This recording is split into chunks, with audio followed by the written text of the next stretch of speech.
Acho que é muito importante que a gente tenha uma conversa muito séria nesse momento, inclusive de renovação de decreto, porque a situação não é fácil, a situação realmente está piorando e o colapso do sistema de saúde é possível e pode ser antes do que a gente pensava. Primeiro, quero colocar os números. Nós temos 4.974 suspeitos. 974 suspeitos. Gente, esse número de suspeitos, com a evolução da epidemia, ele vai ficar cada vez mais distante do número real. Há uma recomendação, como vocês sabem, que as pessoas só devem procurar o sistema de saúde, e cada vez mais isto está acontecendo, se tiver gravidade, se tiver sinal de desconforto importante. Então, pessoas que estão em casa são suspeitas também, e boa parte delas são doentes, são pessoas infectadas, e que não vão nem ser catalogadas como suspeitas. Então, esses números, eu tenho dito aqui, eu quero repetir para a sociedade, que número como suspeitos, números como descartados e confirmados, vão ficar cada vez mais distantes da realidade com a evolução da epidemia. Primeiro porque muita gente vai adoecer e, como recomendável, vai ficar em casa. Essas pessoas que vão adoecer e que não vão ter gravidade, elas vão se curar, vão ficar boas, que não apresentam gravidades e não vão entrar na estatística, nem como suspeita, nem como confirmada, nem como curada. Essa é a tendência de uma epidemia como essa, pelo contágio que ela tem. 1.421 confirmados. Eu falei descartado já? Não. Então vamos lá. 4.462 descartados, 1.421 confirmados, 415 recuperados. Desses números que eu apresentei agora, os recuperados, que são pessoas que saíram do hospital, é mais fácil mensurar. Lamentamos em dizer que o número de óbitos tem aumentado. Nós temos agora 62 óbitos.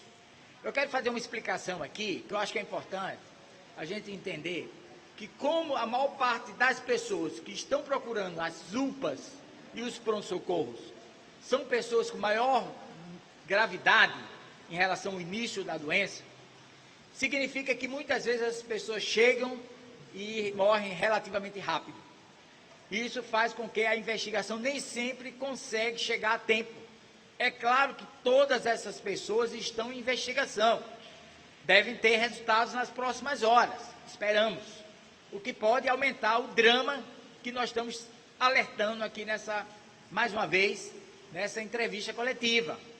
Se nós temos 62 óbitos e 23 em investigação, significa que entre investigados e óbitos confirmados, nós já estamos nos aproximando de 100, o que é um número extremamente preocupante e pode marcar o momento mais dramático do que nós vivenciamos até agora. Mas eu estou alertando isso para as pessoas não terem a ilusão de que nós vamos correr sempre na frente desse vírus no sentido de internamento grave. É bom que as pessoas entendam.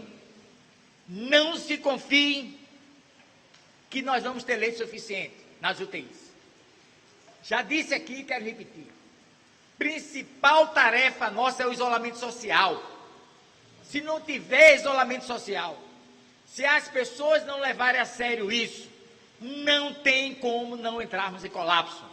Deixando bem claro, ou mexe no isolamento ou vamos entrar em colapso.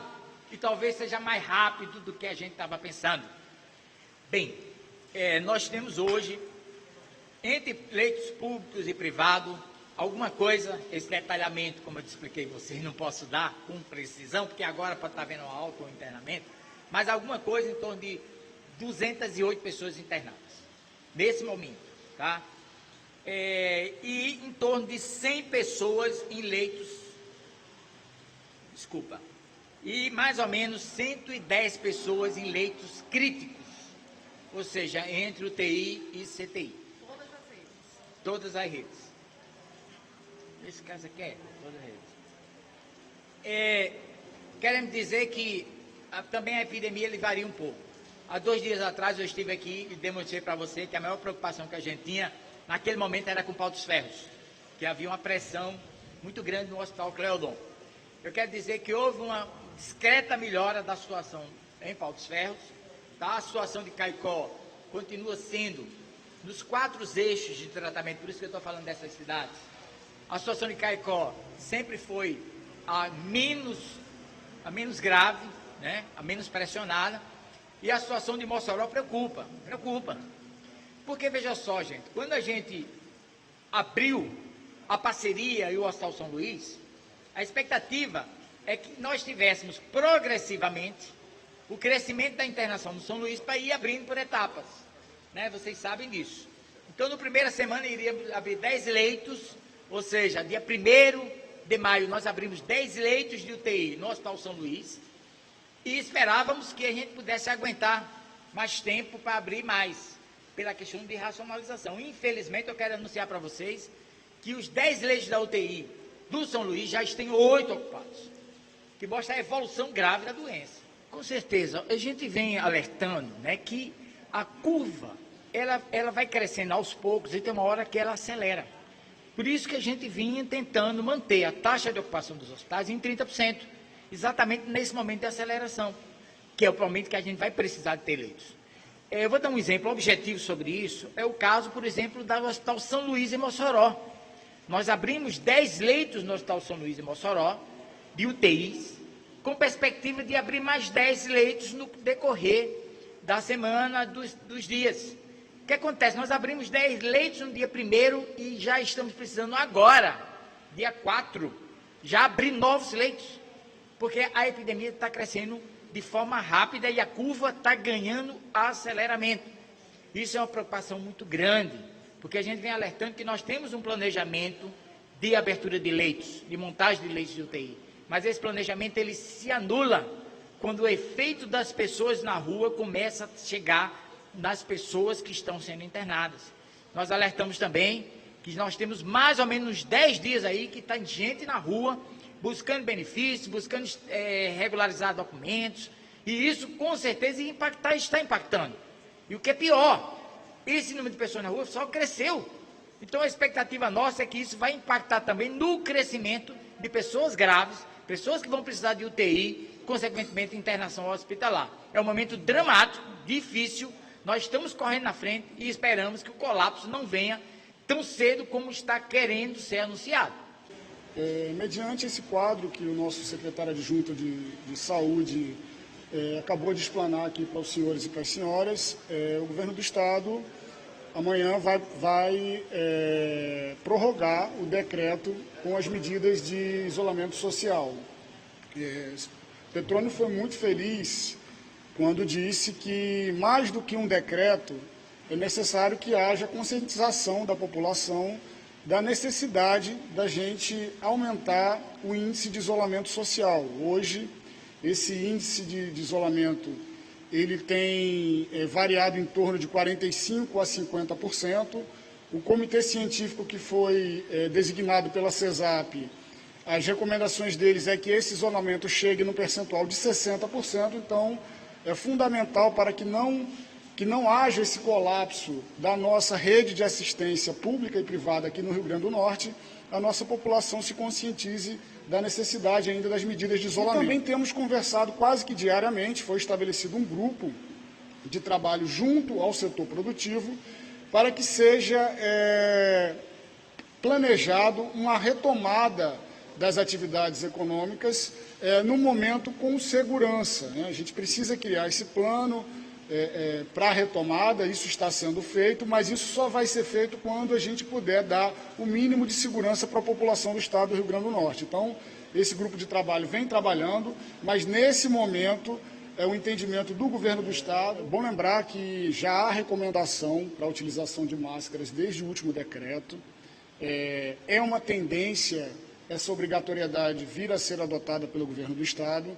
A nossa avaliação é que para se tornar obrigatório pela população, para o governo do Estado tornar obrigatória essa utilização de máscara pela população, é fundamental que se faça uma distribuição dessas máscaras, principalmente para a população mais carente. Então, com relação à obrigatoriedade de máscaras, nesse decreto, no próximo decreto que vai ser publicado amanhã, ela ainda não vai estar posta, mas o governo está trabalhando para viabilizar a distribuição de máscaras para a população mais carente e aí sim fazer a obrigatoriedade. E nesse sentido também é importante que as prefeituras aqui do Estado, elas façam essa obrigatoriedade assim que seja possível chegar essas máscaras às populações mais carentes, porque há uma maior capilaridade de fiscalização por parte das prefeituras. Nós temos 167 municípios aqui no Estado e é fundamental que as prefeituras nos ajudem, quando dessa obrigatoriedade, a fazer a fiscalização da real utilização dessas máscaras. Então, era para esclarecer com relação à obrigatoriedade de utilização de máscaras pela população do Estado. Uma força-tarefa do PROCON com a Control, a Polícia Militar e a Polícia Civil está fazendo procedimentos em alguns estabelecimentos comerciais e alguns estabelecimentos já foram multados. Da mesma forma que pessoas que insistem em aglomerações, em fazer eventos, estão sendo detidas e conduzidas a delegacias para procedimentos, como aconteceu nos últimos dias. Inclusive ontem, na cidade de Touros, onde houve um evento, que houve uma desobediência e a pessoa que fez a desobediência, ela foi detida e conduzida à delegacia para os procedimentos. E quero dizer às senhoras e senhores aqui, afirmar que está proibido, terminantemente proibido, aglomerações, passeatas e carreatas.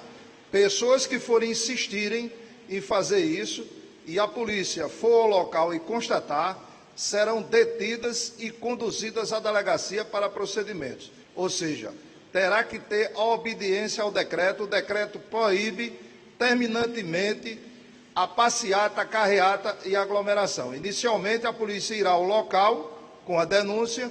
Se for constatado, irá orientar. Se houver insistência, serão detidos e conduzidos à delegacia. É uma orientação com o novo decreto, conforme os secretários falaram anteriormente, que será mantido.